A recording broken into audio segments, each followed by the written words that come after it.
好多朋友一攞到新身份證，第一時間就會逐個數去睇號碼，一見到有個4字，個心當堂沉半截，總係覺得意頭唔好，甚至有人千方百計想去申請換號，就好似呢個數字會拖住自己財運咁。坊間更有唔少講法，話號碼大就會阻滯多，財運差，連揀手機號、車位號、樓層都要特登避開，好似黐到呢個數字就會黐到煤氣一樣。甚至乎有啲樓盤專登將10樓改成3A， 14樓改成13A， 就係為咗迎合民間嘅俗見。其實呢種做法本身就係對傳統文化嘅誤解。我縱然易理同河洛數理幾十年，喺香港行咗幾十年，見過唔少身份證帶4嘅朋友，非但唔窮，反而中年之後財運越行越穩，晚景更加係富足無憂。今日我就同大家拆解清楚，身份證號碼有數字，從來都唔係咩巧合，更唔係咩空兆。你一生之中財運注定會有大轉機。好多人聽到呢度可能會覺得奇怪，人人都話唔吉利，點解你反而話有轉機？其實大家有所不知，舊陰死呢種講法不過係近幾十年民間口耳相傳嘅俗見，根本唔入傳統數理嘅流。大家翻下古書，由先秦嘅河洛數理到後世嘅易經八卦，從來冇話數字食係空數嘅講法。反而傳統文化入面，4代表嘅係規整、周全、穩固，係天地間最端正嘅格局。大家不妨諗下，我哋生活入面，但凡帶4嘅詞，有幾多係正面㗎？天有4時，春夏秋冬，循環往復，萬物生長都靠4時有序。地有4方，東南西北，4方安定，天下先至太平。人倫有4維，禮義廉達係立身之本。讀書有4書，係傳世嘅經典。我哋講4季平安、4海升平、4通八達、4方來財，邊一樣唔係好意頭？就連香港本地大家耳熟能詳嘅4大發展商、4大銀行、4大天王，都係行業入面嘅頂流。邊個唔係財運亨通、地位穩固？如果你真係空數，點解老祖宗會將咁多吉利端正嘅意象都同4咁埋一齊？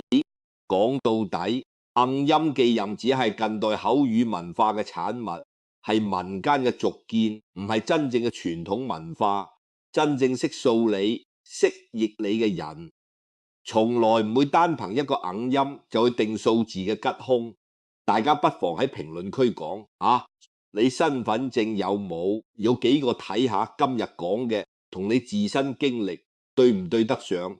講到傳統數理嘅根源，就繞唔開河圖洛書。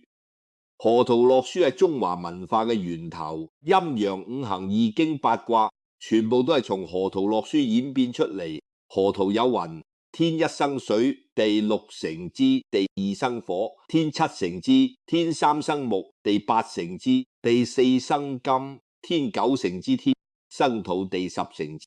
呢句話係咩意思呢？簡單嚟講，天地之間嘅數字分陰陽配5行，單數為陽為天，雙數為陰為地。當中數字喺地為陰，先天對應西方金氣，而5行之中，金對應人間嘅財帛、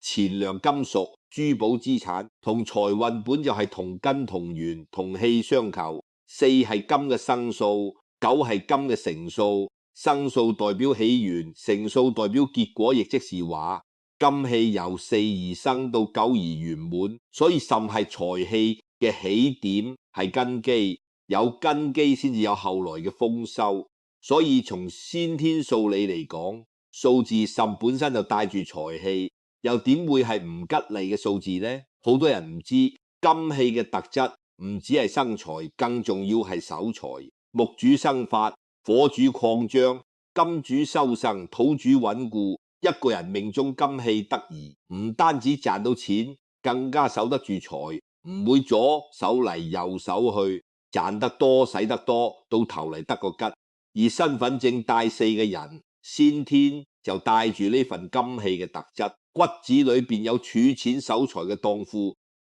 只係好多人自己唔知啫。我哋成日話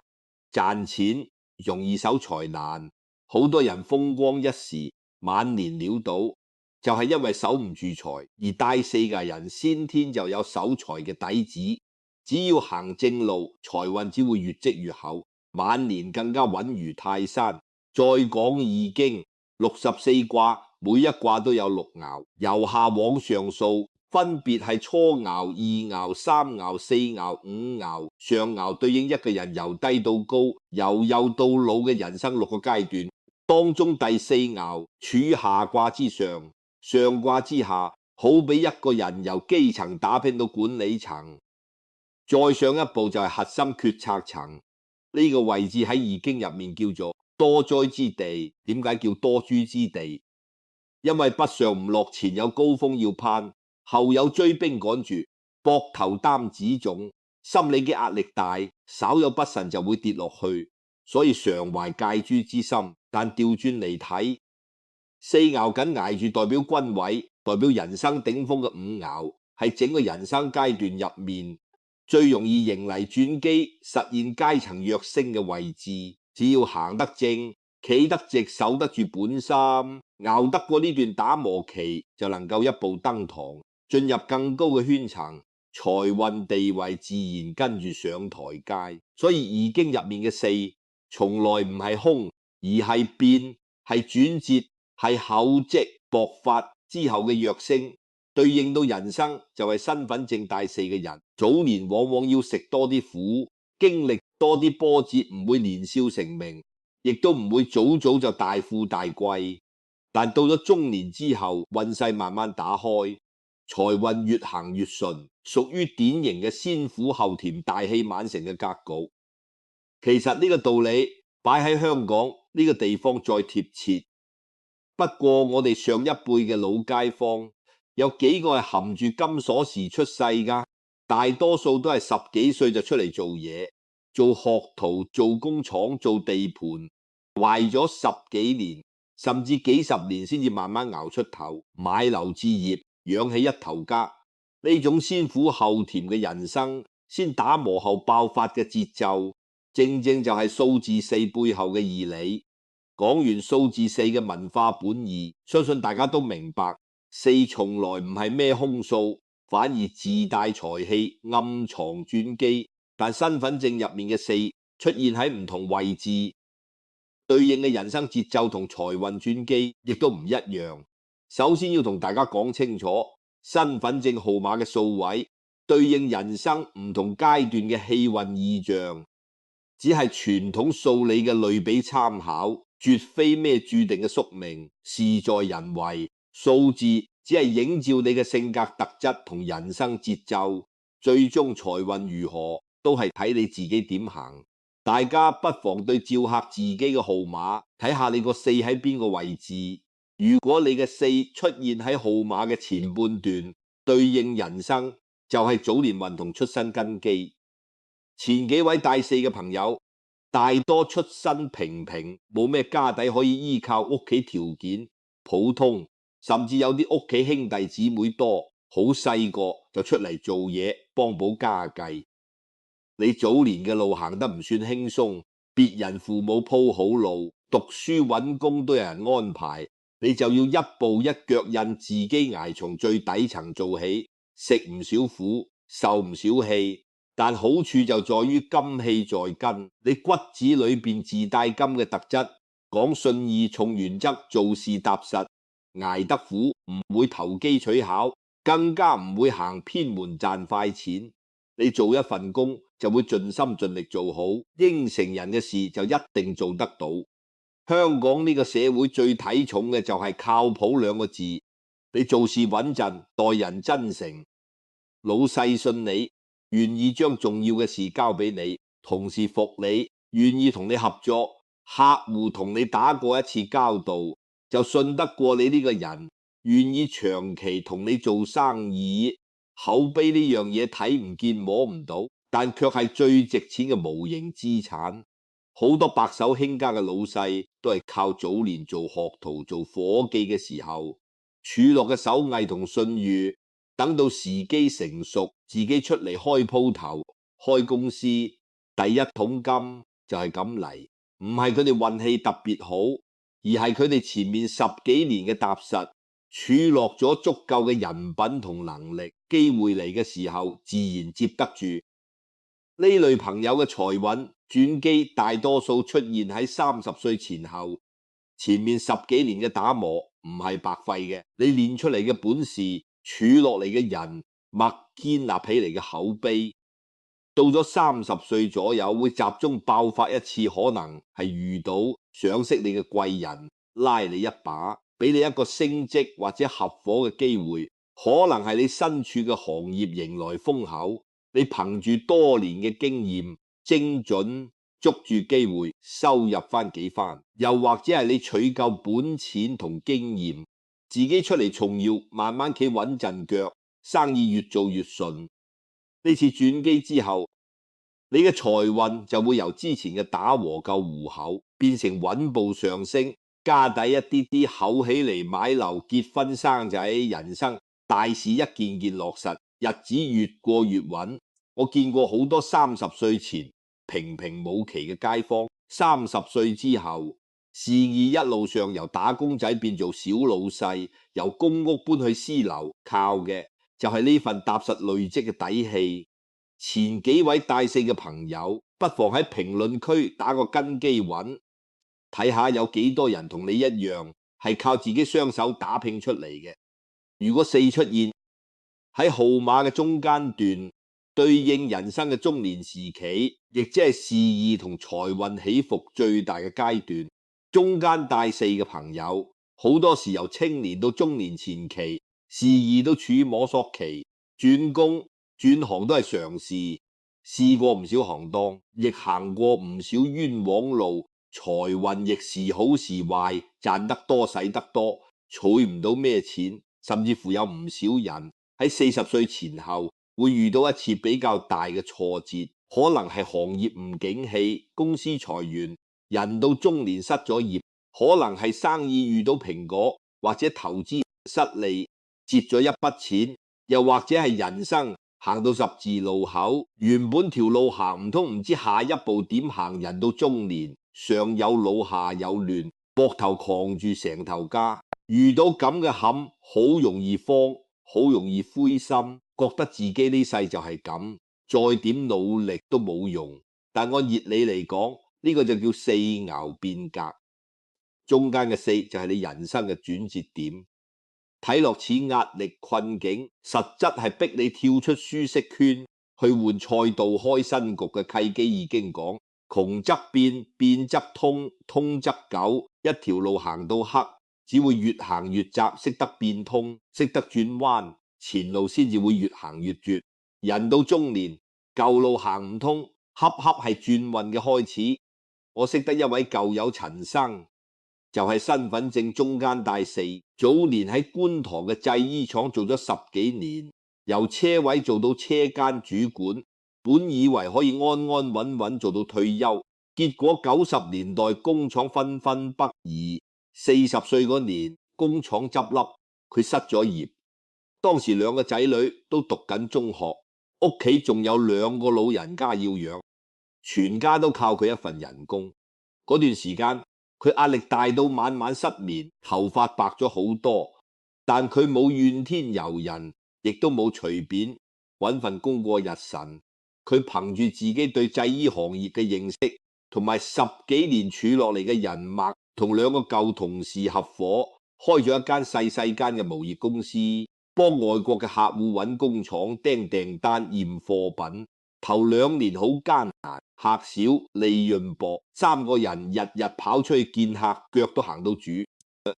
但佢做嘢認真，對客戶講信用，交貨期準，質量又把得嚴，慢慢客就多咗起嚟，生意越做越順。後來佢50歲唔到就買咗2層樓，仔女都送去英國讀書，而家退咗休，日日去公園飲茶打太果，日子過得非常自在。佢成日同我講，當年如果唔係工廠執笠，逼咗自己一把，自己呢世可能都係工廠做主管，唔會有後來嘅生意，亦都唔會有今日嘅生活。嗰次失業睇落係楚，實質係福，係佢一生最大嘅財運轉機。所以中間帶四嘅朋友唔好驚中年嘅波折，你人生最大嘅財運轉機就藏喺呢次變動入面。呢類朋友嘅轉機大多數出現喺45歲前後，一次關鍵嘅選擇，一次大膽嘅轉型，就可以決定你後半生嘅財富量級。記住，中年嘅危機背後藏住嘅就係轉機，熬過號，前面就係另一番天地中間大事。經歷過中年轉型嘅朋友，評論區打個否極泰來，分享下你嘅轉機故事。如果4出現喺號碼嘅末尾，對應人生嘅晚年運同最終嘅結果。尾數帶4嘅朋友，後生嗰陣大多數唔係嗰種大富大貴嘅類型，唔會一夜暴富，亦都唔會有咩橫財就手，賺錢都係按部就班，打工又好，做小生意又好，都係1蚊1毫儲翻嚟。好多人後生嗰陣會覺得自己財運唔好，唔及得人哋賺得多，賺得快，見到人哋做生意發咗達，炒樓賺到錢，心裏面難免會煎熬，甚至焦慮。但其實你最大嘅優勢唔係賺快錢，而係守財。4為金，主修生，主穩固。尾數帶實嘅人天生就識得細水長流，唔會亂使錢，唔會沉迷製博投機，更加唔會亂投資失大本。你可能賺得唔算最多，但你儲得住，錢財到咗你手，就好似入咗庫房，穩穩妥妥。你過日子有計劃，使錢有分寸，應使嘅唔慳，唔應使嘅1毫子都唔會亂花。後生嗰人睇唔出，大家都係打工，收入差唔多。到咗晚年，差距就出嚟好多。後生嗰陣風光嘅人賺得多，使得又多，大手大腳，慣咗或者沉迷投資投機，一鋪輸清光，晚年家底敗晒，日子過得好艱難。而你成世穩穩妥妥積蓄慢慢滾大，再買1、2個物業收租，晚年生活富足安穩，衣食無憂，仔女亦孝順。香港好多老街坊成世做普通工，有啲做文員，有啲做家政，有啲揸的士省吃楞，用幾十年落嚟，唔單止養大仔女，仲買咗樓，晚年靠收租同養老金，日子過得比好多生意人都舒服，就係呢個道理。後生嘅時候拼爆發力，晚年拼耐力，拼邊個守得住財，笑到最後先至笑得最好。呢類朋友嘅財運轉機，大多數喺50歲之後顯現，前面幾十年嘅積累，到咗50歲之後開始進入收成期，資產穩步增值，越老越有福氣，越老財運越穩。所以尾數帶4嘅朋友唔好心急，財運唔喺前半段，喺後半段晚年有福先至係真係有福。尾數帶係嘅朋友，評論區打個晚景豐盈，接住呢份晚年嘅福氣。如果你身份證號碼入面唔止1個煞，有2個甚至3個，咁就係金氣充盈嘅格局。多個試搭家，金氣旺盛，對應到性格上就係為人果斷，有魄力，敢擋敢拼，唔怕風險，認定嘅事就會去做，唔會拖泥帶水。呢類朋友天生就適合統事業做生意，唔適合安安穩穩打一世工，因為你有衝勁，有野心，亦有承擔風險嘅勇氣，遇到機會敢出手，唔會前怕狼後怕虎，所以往往可以賺到人哋賺唔到嘅錢。香港好多白手興家嘅大老細，命裏都係金氣旺盛，敢撞敢拼，先至可以喺商海入面殺出一條血路。但凡事都有兩面，金氣過江則易折。多個4嘅朋友最要注意嘅就係切忌貪快錢行偏門，唔好賺急錢，唔好做高風險嘅投機，更加唔好掂底搏。金氣太盛，人容易衝動，容易自負，覺得自己眼光準，膽識夠，一煲梭蝦。一旦行差踏錯，就好容易大起大落，甚至爬唔返起身。我見過唔少咁嘅人，後生嗰陣敢撞敢拼，賺咗唔少錢，就覺得自己本事大，咩錢都敢賺，咩項目都敢投，最後一下失手，半世人嘅積蓄賠晒入去，連翻身都難。所以多過4個朋友，財運嘅關鍵喺揾咁嘅同時，要識得手，賺到錢要識得落袋為安，留定後路，唔好將全部錢都掟晒落去。統治嘅時候攞出衝勁，守家業嘅時候攞出穩勁，剛柔並濟，張弛有度，你嘅財運會比普通人強好多，亦都可以成就一番真正長久嘅志業。身份證有多過4個朋友，評論區打個敢生敢贏，提醒自己穩字當頭。講完唔同位置嘅意象同轉機，再同大家講下身份證帶4個朋友到底要點樣做，先至可以真正把握住自己嘅財運轉機，令財運越行越旺。老祖宗嘅智慧從來唔係只話俾你知結果，更重要係話俾你知方法，話你知點樣去修，點樣去做。首先第一點，亦係最核心嘅一點，就係守金之德，以誠信為本。5行之中，金主義，義係咩？就係信義、道義、擔當。一個人金氣足唔足，唔係睇號碼有幾個數，而係睇你做人講唔講信用，做嘢有冇擔當。如果做人冇信義，就算號碼全部係4，金氣都會慢慢散晒，財運亦唔會長久。調轉嚟，做人講誠信，有擔當，就算號碼冇，金氣都會越聚越足，財運自然就會嚟。香港係商業社會，最值錢嘅唔係金銀珠寶，而係你嘅口碑。你應承人嘅事一定做到，人哋託你嘅事盡心盡力。做生意童叟無欺，打工兢兢業業，時間耐咗，身邊嘅人都信，你都願意幫你貴人，自然就嚟財源，自然就滾滾嚟調翻轉。如果做人冇信義，賺黑心錢，講大話人1次2次可能賺到錢，但時間耐咗命聲臭晒，冇人願意同你打交道，路只會越行越窄，財運遲早會走下坡。老祖宗講厚德載物，財富係果，德行係根，根觀得深，果木先至生得旺，結嘅果先多，根基唔穩，就算一時賺到錢都守唔住，遲早會散晒。帶4嘅朋友，先天帶金氣，只要守住誠信嘅德行，就係將自己嘅財富守住咗，就係喺度同自己積累財運。誠信2個字就係你一生最大嘅風水。第2點循4之穩，不吐不燥。4嘅本意係咩？係4方端正、4平八穩。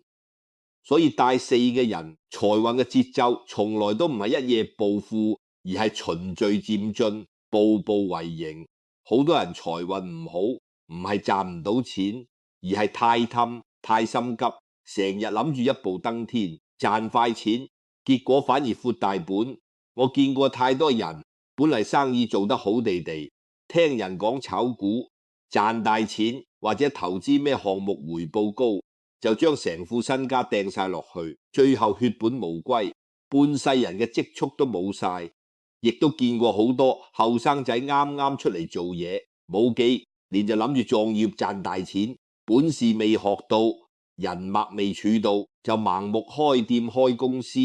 最後錢是清光，仲爭落一身債。帶4嘅朋友，你先人嘅優勢係穩，就唔好去羨慕人哋嘅快錢。你適合做實業，做熟行，做長線，做自己識嘅生意，賺自己能力範圍內嘅錢。就好似香港好多傳統行業嘅老細，做餐飲、做雜貨、做裝修，一做就係幾十年，慢慢開分店，慢慢買物業，睇落賺得唔快，但升在穩，幾十年落嚟，家底厚得好交關，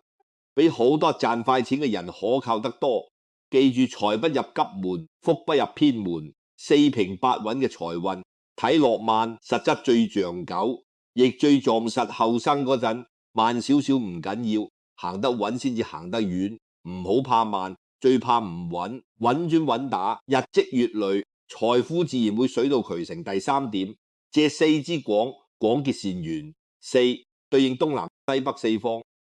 所謂四方嚟財，四通八達。一個人嘅財運從來唔係困喺自己嘅小圈子裏，邊就會嚟要靠四面八方嘅人脈，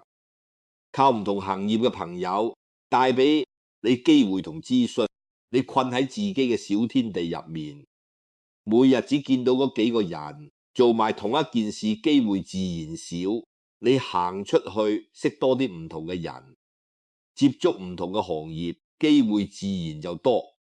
大四嘅朋友唔好成日困喺自己嘅生活圈入面，除咗返工就係屋企，得閒就多啲走動，多啲結交朋友，多同唔同行嘅人交流。舊同事聚會、街坊聯説、同鄉會、商會，甚至係平時飲茶識嘅朋友，得閒就多啲來往下，唔好覺得係浪費時間。好多時候一個生意機會，一條轉行嘅門路，就係朋友隨口講一句就改變咗你嘅人生。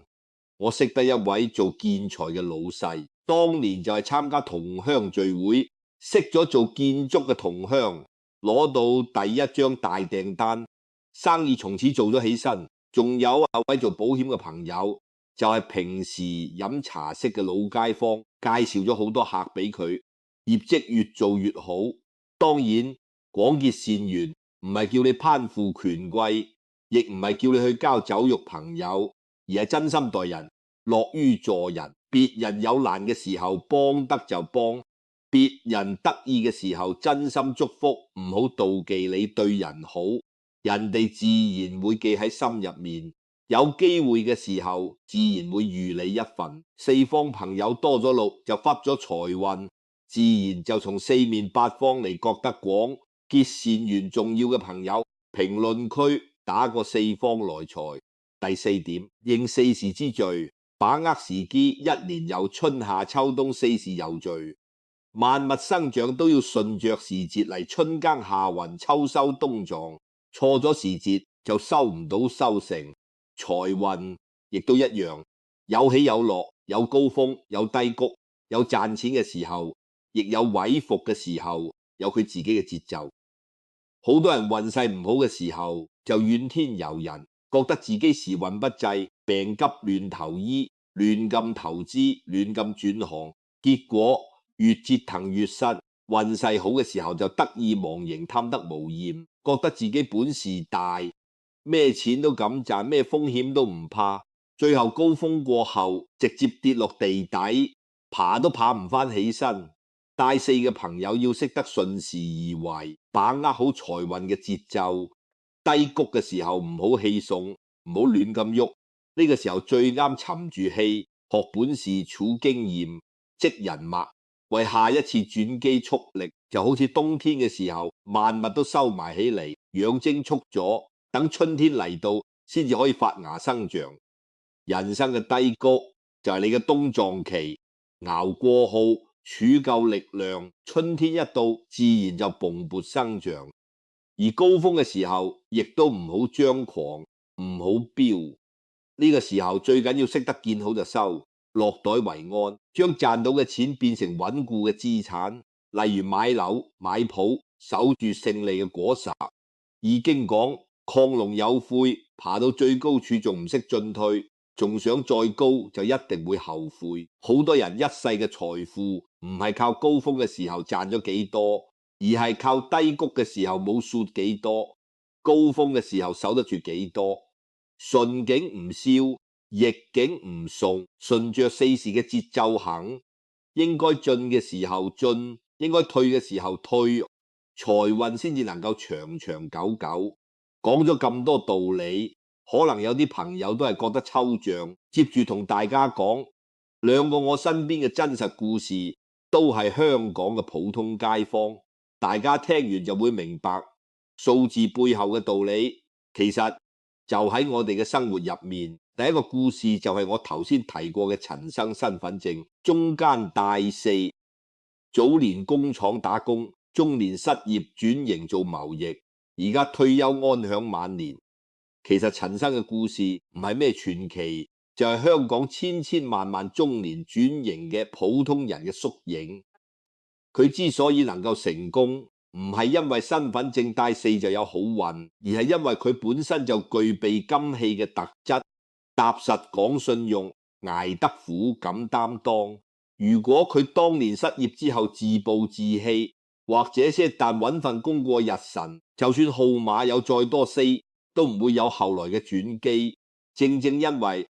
佢守住咗自己嘅本分，肯打拼，講信用，所以當機會嚟嘅時候，佢先至可以接得住，先至可以將危機變轉機。第二個故事係我住嘅屋苑樓下嘅李嬸，身份證尾數帶4。李嬸成世都做家政，幫人搣兜仔做家務，老公係地盤工人，2個人收入都唔高，仲有2個仔女要養。李嬸個日子特別慳，亦特別有計劃，每個月出糧先儲起一部分，剩低嘅先至用嚟家用，從來唔會亂使錢，亦從來唔會掂賭博買6合彩呢啲。佢成日話自己冇本事賺大錢，就只可以1蚊1毫咁取，儲得幾多就幾多，就咁樣儲咗幾10年。佢唔單止供2個仔女讀完大學，仲喺新界買咗個細單位收租，自己同老公住公屋。而家仔女都出嚟做嘢，好孝順，每個月都俾家用，李嬸都唔使做嘢啦。每日去公園跳廣場舞，同街坊飲茶，收嘅租金同養老金加埋，日子過得非常舒坦。李嬸成日話自己呢世冇發過咩大財，但晚年過得安穩，仔女孝順，已經好滿足。其實呢個就係尾數帶4嘅福氣，唔求大富大貴，但求晚景豐盈，安穩踏實。講呢2個故事，唔係想話俾大家知帶4就一定會發財，而係想講數字本身冇魔力，真正決定你財運嘅係數字背後對應嘅性格特質，係你做人做事嘅方式。帶4嘅人天生帶住金器嘅特質，踏實崇信穩重有穩性，呢啲特質先至係財運真正嘅密碼。而你從來唔係宿命論，唔係話你號碼有勢就注定發財，冇就注定窮，而係通過數理嘅意象提醒你自己有咩優勢，有咩要注意嘅地方，然後順勢而為，揚長避短，將自己嘅優勢發揮出嚟，將應該避嘅坑避開，財運自然就會好起嚟。你身邊有冇身份證帶組財運好靚嘅朋友？評論區分享下佢嘅故事。講到呢度，相信大家對數字嘢都有咗全新嘅認識。講到底，數字本身冇吉凶，人心先至有吉凶。老祖宗傳落嚟嘅河洛數理易經智慧，從來唔係教大家迷信數字，更加唔係教大家認命，而係教大家透過數字嘅意象，認清自己嘅特質，把握人生嘅節奏，修好自己嘅德行，然後順勢而為，收谷屬於自己嘅財富同福氣。好多人一講到風水命理就話係迷信，其實唔係。真正嘅傳統文化講嘅係天人合一，講嘅係厚德載物，講嘅係事在人為。數字又好，風水又好，都係外在嘅助力，真正嘅根本始終係人自己。人唔得，再好嘅數字，再好嘅風水都冇用。人得，就算先天條件唔好，都可以慢慢打拼出嚟。